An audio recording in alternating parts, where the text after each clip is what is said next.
આજે આપણે બનાવીશું એક મુખવાસ જેમાં વરિયાળી અને સાકર હોય છે, અથવા તો વરિયાળી અને ખાંડ તમે લઈ શકો. તો આવી ઝીણી વરિયાળી હોય તો વધારે સારું.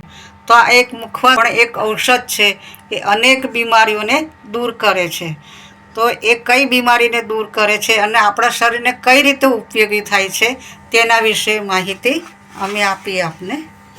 આપણે આજે વરિયાળી છે ને, ઝીણી વરિયાળી લેવાની છે અને આવી ખાંડ લેવાની છે, એને આપણે મિક્સ કરવાની છે અને આપણે મુખવાસ તૈયાર કરીશું. તો આ મુખવાસ બનાવવા તો કંઈ એકદમ સહેલો છે, પણ આના જે ગુણધર્મો છે ને એ મહત્ત્વના છે.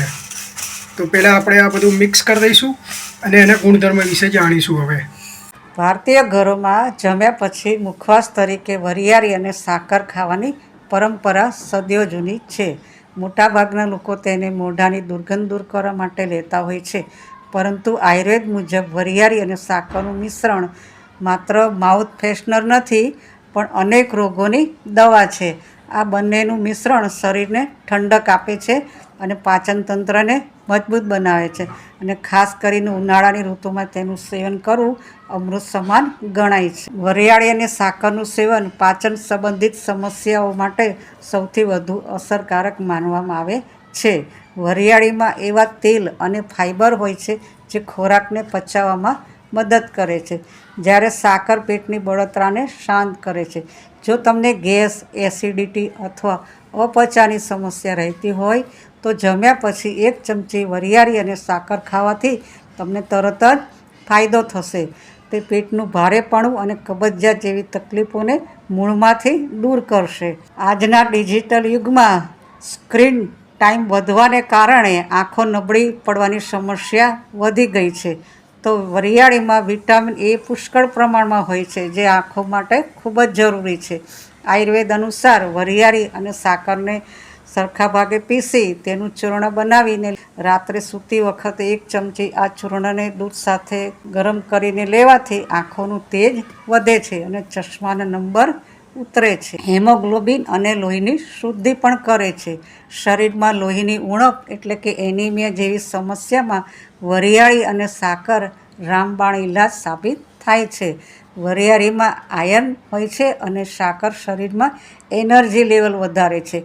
આ બંનેનું મિશ્રણ રક્ત પરિભ્રમણને સુધારે છે અને લોહી શુદ્ધ કરવાનું કામ કરે છે, જેના કારણે ત્વચામાં કુદરતી નિખાર આવે છે અને ખીલ જેવી સમસ્યામાંથી છુટકારો મળે. ગરમીને કારણે વારંવાર મોઢામાં છાલા પડતા હોય તો વરિયાળી અને સાકરનું સેવન ખૂબ જ ગુણકારી છે.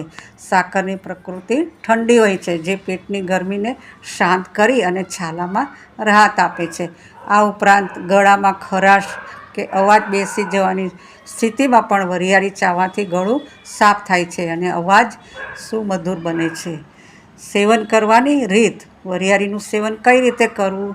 તો વરિયાળી અને સાકરને મહત્તમ લાભ લેવા માટે તેને લેવાની યોગ્ય રીત હોવી જોઈએ. સામાન્ય રીતે જમ્યા પછી 10-15 મિનિટે 1 ચમચી મિશ્રણ ચાવીને ખાવું જોઈએ.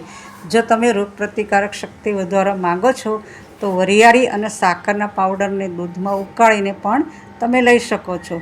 ખાસ ધ્યાન રાખવું કે ડાયાબિટીસના દર્દીઓએ સાકરનું સેવન ટાળવું જોઈએ અથવા તો ડૉક્ટરની સલાહ પ્રમાણે લેવું.